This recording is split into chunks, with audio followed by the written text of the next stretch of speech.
I started thinking about the number of places I have lived, and I am not Johnny Cash, and I have not been everywhere, man.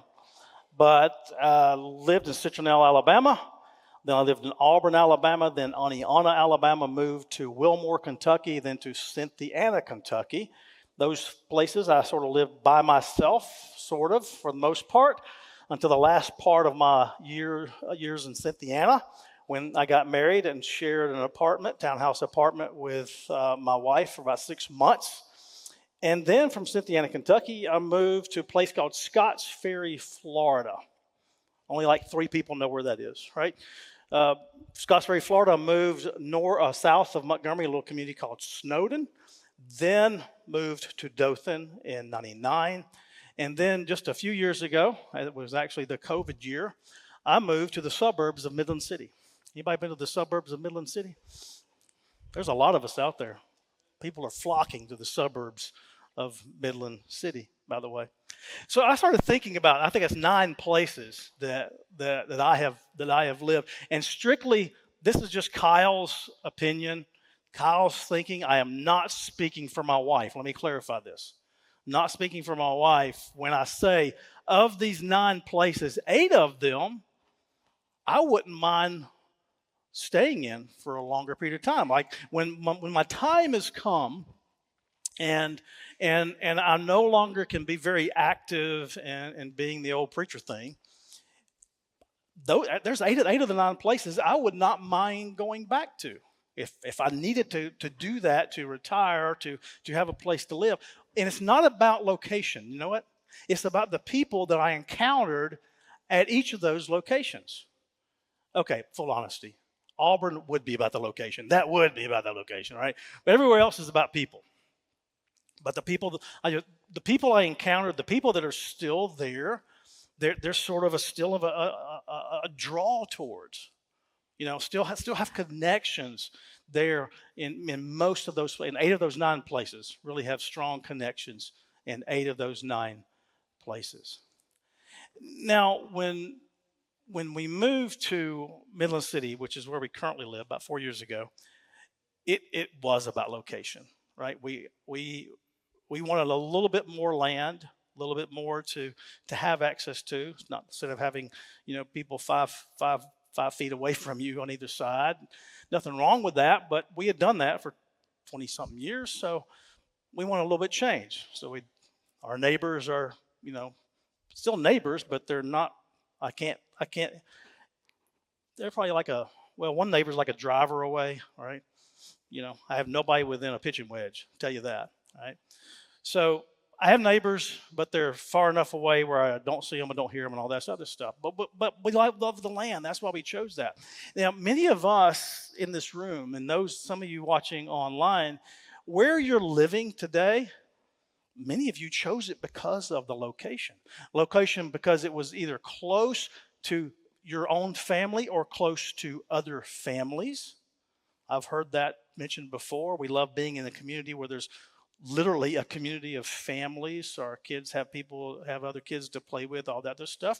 We've had people that I know built houses or moved into houses because they were in a certain area for school. So I've heard of that. So because it's all about location. And very few of us, the first place we lived is where we still are. I think that's true. I think that there's probably a handful that are still living in the first house that they bought or moved into, but very few are still in after many years, right? What if I told you that you only have 2 places to live? You had 2 choices. You had to choose one of those 2 places to live in. Now, there's some people out there who would probably go, that would take the stress away, wouldn't it? That'd take a lot of my stress away. If I only have 2 choices, I get to choose those 2. There's no stress involved. Just make either or, 50-50. Easy choice, right? And it really is an easy choice because here's the 2 choices. Live in a desert or live in a garden. That's your choices. That makes it real easy because all of us, I don't think anybody in here would say, I want to choose to live in a desert, unless you add an S to it and you get to live in the desert or desert, right? Then you're okay with that. But most of us are going to choose the garden. 100% of us most likely are going to choose to live in a garden. That's where there's life, right? Desert, there's no life. Now, why do I mention this? Because we actually make that choice every day. We make a choice every day whether we're going to live in the desert or the garden. Our lives, our daily lives, determine if we're going to live in the desert or the garden. Every day, we are making a choice on where to live. Now, Isaiah is where we're going to be this week and next week. Nick Shepard, one of our student ministers, shared from Isaiah chapter 6 last week. So we're actually spending 3 weeks in Isaiah, which is probably not enough, but this is where we are in the reading cycle. If you're reading through the books of the Bible with us, we're reading them straight through Genesis to Revelations. We're in Isaiah. And so got a couple chapters this week, a couple chapters next week, but there's a lot in Isaiah full disclosure, is poetry and trying to figure out where all this fits in the lineage of the kings and all this stuff is a little bit difficult, right? A little bit difficult unless you take a little bit extra time. And I think I've read through Isaiah twice now in the last month and a half or so. Still I'm confused. Still don't have it. Still can't piece everything together. So it helps me to just segment this and take these couple chapters this week and a couple chapters next week. It helps me to just focus in on these, and that's what I want to share with you today. But here's what I want you to remember about Isaiah. He's a prophet, and particularly Isaiah. Isaiah is one of those prophets that we know he's speaking in a particular time. King Uzziah was mentioned last week. We also have the lives of King Ahaz and Hezekiah. So we know that there's a time period where Isaiah is living and speaking forth for God. So he's talking in the immediate, but Isaiah is one of those books of the Old Testament that points a lot to the eventually. He really is, because when we get to the New Testament, we start reading in the New Testament, particularly in the Gospels, there's a number of references back to Isaiah. Jesus himself makes reference back to Isaiah. So there's an immediate to it, but there's also an eventually to it. So we have to keep that in mind, okay? When we're reading this book, when we're reading this poetry that Isaiah has put out, particularly in the first 39 chapters, that there's that point where he's talking to a group of people, but he's also pointing ahead, and we gotta weigh that and try to figure it out. All right, so I want to jump in today and look at chapter 34 quickly, and then jump to 35. Chapter 34. The Lord is angry with all nations. His wrath is on all their armies. He will totally destroy them. He will give them over to slaughter. All right. So here's what you need to know. God's angry with nations, multiple peoples.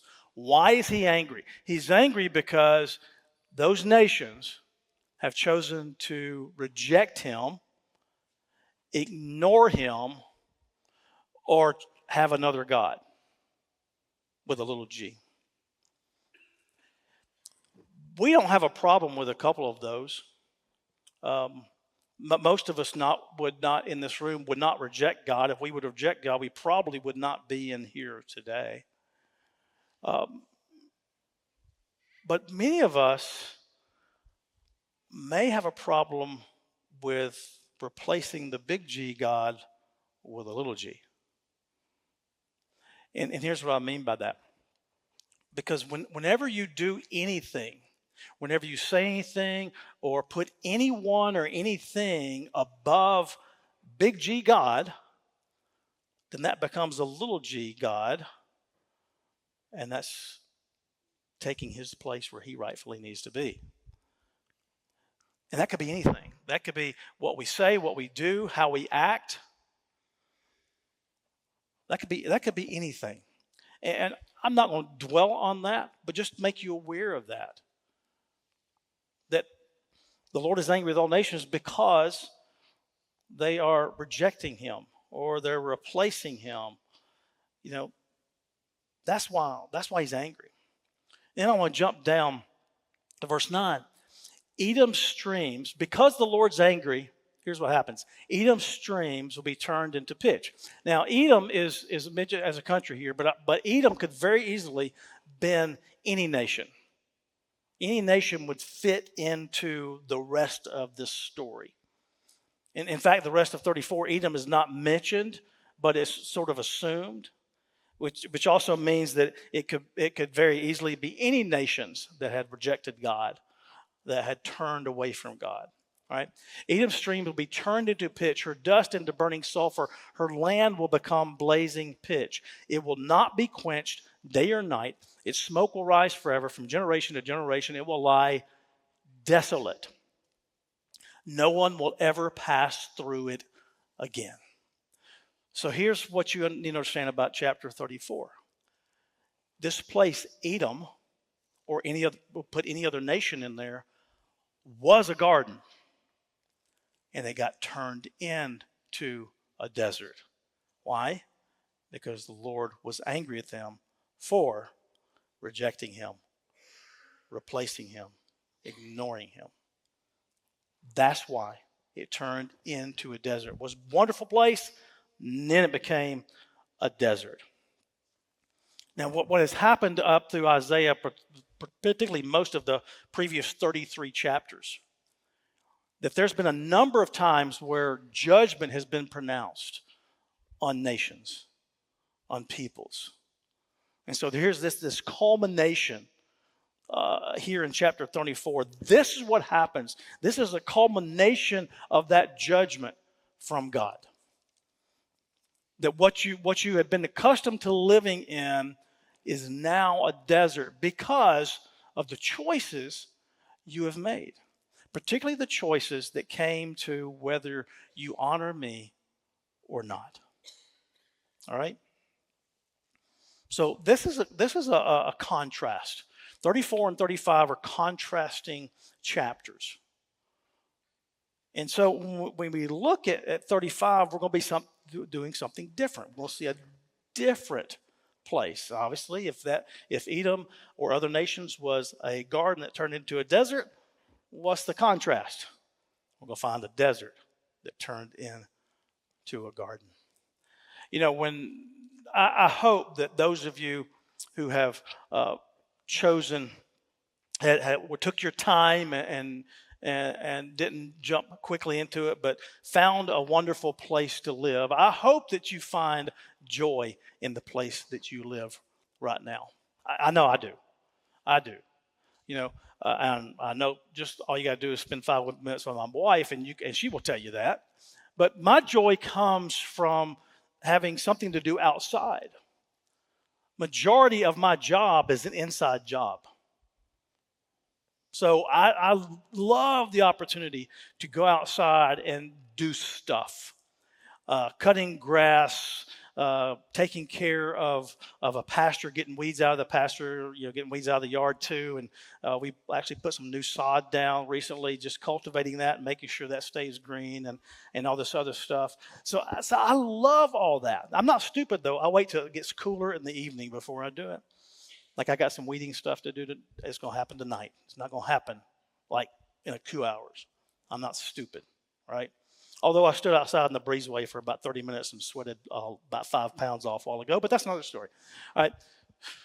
So I find joy in doing that. I find joy in going outside at my house and the little bit of land that we have and doing stuff on that. So my question to you, where you're living, where you are right now, where does joy come from? You know what Isaiah says in chapter 35? The desert and the parched land will be glad. The wilderness will rejoice and blossom. Like the crocus, it will burst into bloom. It will rejoice greatly and shout for joy. The glory of Lebanon will be given to it, the splendor of Carmel and Sharon. They will see the glory of the Lord, the splendor of our God. The joy comes from the glory of God. The glory of the Lord is actually what brings joy. The wilderness will rejoice and blossom. There's joy in that wilderness, not because it's a wilderness, but because nothingness became somethingness, right? They were in a wilderness, they were in a desert. Now they're in a garden. You can't find joy in nothingness. You can't find joy in that. But you can find joy when nothingness becomes something. In this case, the wilderness, nothingness, rejoiced because it came into blossom. Rejoice greatly because it burst into bloom. Shout for joy because it burst into bloom. This barren land now is teeming like a garden. Here's what I want you to remember about this. God did this.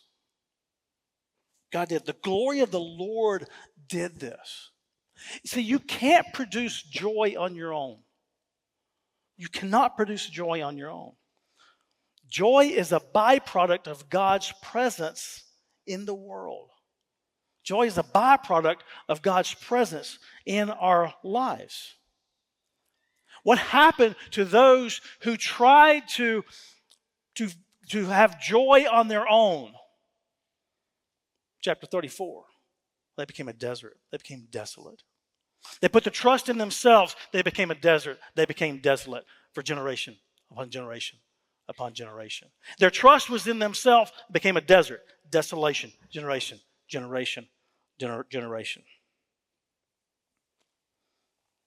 They were after their own glory.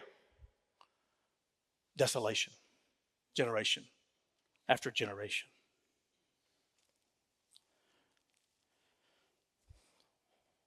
When we give God His glory, He will give us His glory.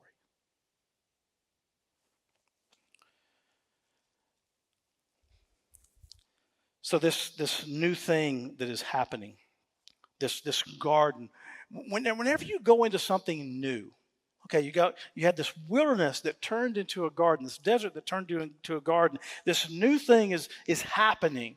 Whenever something new is happening, there's trepidation there, right? You got a little bit of trepidation for something new. But I want to answer this question. Why should I be in fear? Why should I be in fear for this new thing that is happening? Because here's what he said, verse 3. Strengthen the feeble hands, steady the knees that give way. Say to those with fearful hearts, be strong. Do not fear. Your God will come. He will come with vengeance, with the divine retribution. He will come to save you.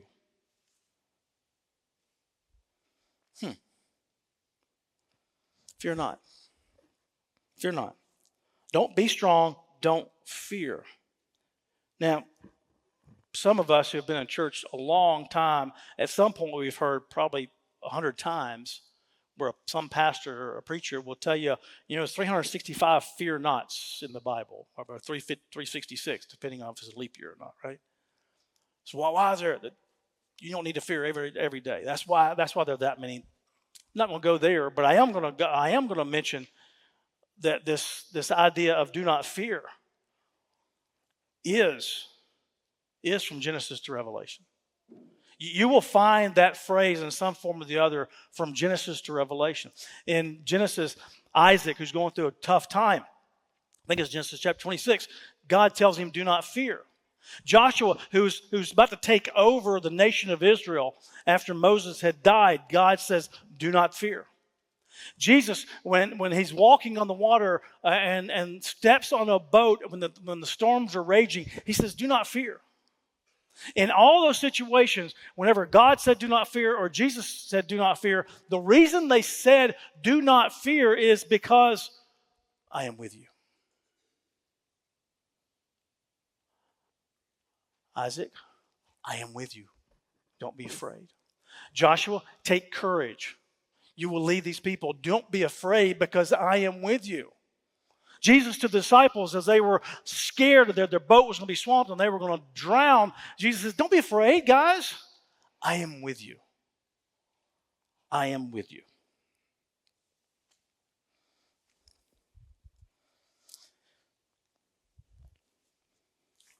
Then we read this.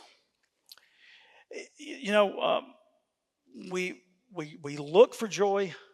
We understand joy comes from God, and we really need to not have fear for that joy to permeate in our life. But how is it obvious? How is that joy obvious? You know what? Isaiah sort of tells us. Eyes of the blind will be opened, the ears of the deaf unstopped. Then the lame will leap like a deer, the mute tongue shout for joy. Water will gush forth in the wilderness and streams in the desert.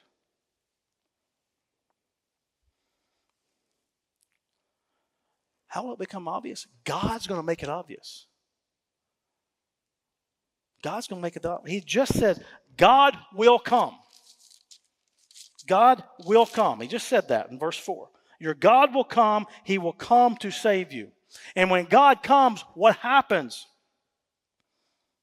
Eyes open, ears cleared. Lame will walk. The mute will talk. And water comes forth in the middle of the desert. How in the world will you have water gushing in a desert? How will you in the world will you have streams in the desert? Only God. Only God can do that. And there is a spiritual dimension to these two verses, right? The eyes and the ears and being blinded and not being able to hear, not be able to walk straight, not be able to talk. There's a spiritual dimension to this. But only God can do something about it. Only God can bring this water into the desert. And most of us are logical enough to know that water equals life. Without water, there's death. So this is a very strong analogy to bringing life. And that life comes only from God. So we have this wonderful garden. And we're going to return to those few verses, but I'm going to jump down to verse 8, because what we have is this garden, and this garden has access to a highway. Access to a highway. But who will walk there? Who will walk on the way? And a highway will be there in the garden, and it will be called the way of holiness. It will be for those who walk on that way. Now, it's interesting that the translation we have, that way, the writers capitalize this because they sort of did the same thing in the early church. Early followers of Jesus were called followers of the way. Of the way. Those who followed Jesus were followers of the way. Not the Mandalorians, but the followers of Jesus. All right? Here's the deal. The way, it will be for those who walk on the way. Notice it says the unclean will not journey on it. Wicked fools will not go about it. The fools here is basically those who choose opposite of God. That's what fools are here. No lion will be there, nor any ravenous beast. They will not be found. Only the redeemed will walk there. Only redeemed will walk there. See, those who are on the highway are those who have been redeemed. It's about the character of the person. It's not something intrinsic on the quote-unquote highway. It's about those who walk on the highway, those who redeem. Those who redeem, in biblical terms, for you to be redeemed, somebody had to pay something for you. They either paid, literally had a literal debt they had to pay to get you out of debt, or if you were in slavery, they had to pay to get you out of slavery. So either way, you had to be paid, something had to be paid for you to be set free.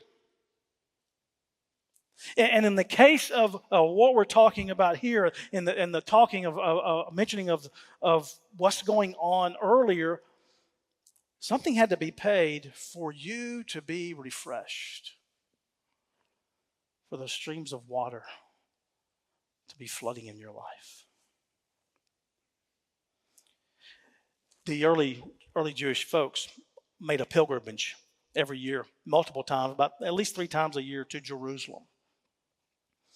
It was sort of mandated. You had to go to Jerusalem, particularly the Feast of the Passover. That was the big one where everybody hoarded into Jerusalem for the Feast of the Passover, because you had to make sacrifices to be right with God. That was to be forgiven of your sins. The journey was about being restored to a relationship with God. We are on that journey. We don't have to go to Jerusalem right now, right, to be restored in a right relationship with God, but we are on a journey to where that restoration will happen, right? Because we see this.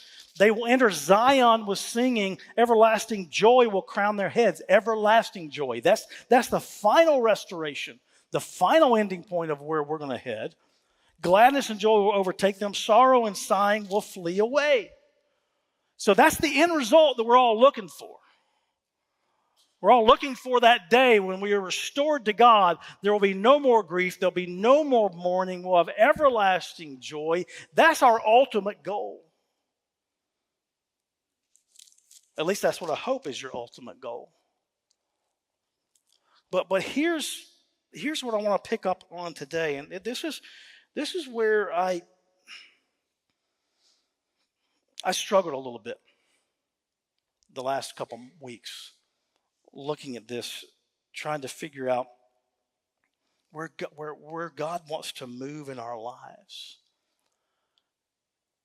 And I settled back on verses 3, 4, 5, and 6. I'm going to read those to you again. Strengthen the feeble hands, steady the knees that give way. Say to those with fearful hearts, be strong, do not fear. Your God will come. He will come with vengeance. With divine retribution, he will come to save you. Then the eyes of the blind will be opened, the ears of the deaf unstopped, and the lame leap like a deer. The mute tongue shall shout for joy. Water will gush forth in the wilderness and streams in the desert. And we know part of this came to light with Jesus. We know that Jesus did this. We know that Jesus opened the eyes of the blind. The ears of the deaf were unstopped. Those who could not walk jumped up and started dancing around. Those who couldn't talk started nonstop jibber-jabbering. So we know Jesus, we did this with Jesus, but what we have here is immediate and eventually. Because immediately we can have a foretaste of this today. Do you realize that? Yes, we know the end of our journey will be fully restored, everlasting joy. We know that, but there is a foretaste today. Because every time we read the Bible, there is a context for the then, but there's a context for the now, and there's a context for later. That's the way God works. God works in the now and the then. In the now, he's given us a chance to have a foretaste of what he can do in our life. The early church fathers, those that were 300 AD, 400 AD, were reading the Bible, making notes about it. When they read the word desert, particularly in Isaiah, they took that to mean on a personal level, a person's soul was just dry. It was parched. There was no life in it.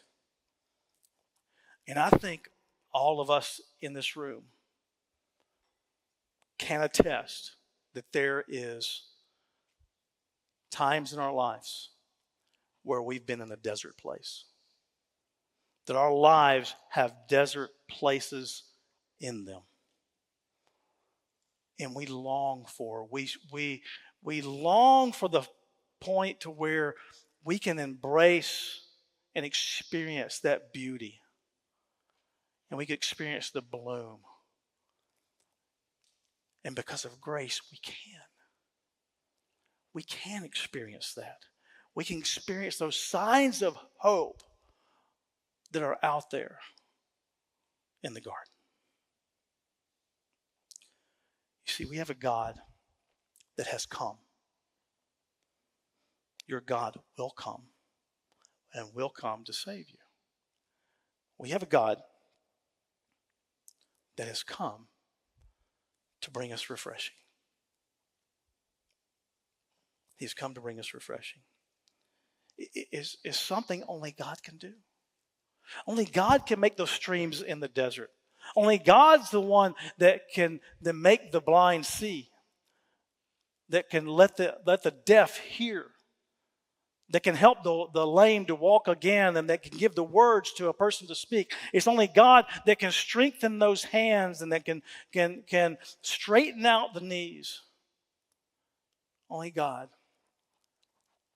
can give us the courage to cast fear aside. It's something only God can do. So here's my invitation. Jason's going to come and play a little bit, some music on the keyboards. So no words will be sung right now. But as he's playing, I want to open up the kneeling rails to you. Because I believe there are a number of people in this room, your life is in a desert place right now. Right? And maybe your hands are shaking and you're powerless at this moment. That your knees are unsteady because you're not able to take a step forward because of fear. Or you may be out here and you can't see. You can't see what's in front of you. You're blinded by your lack of faith.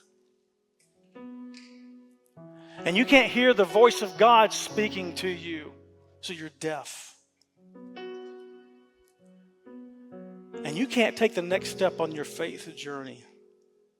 You can't speak forth what God has on your heart because God's not on your heart. But He's offering those streams of refreshing. He's offering that water to you to refresh you, to give life to you.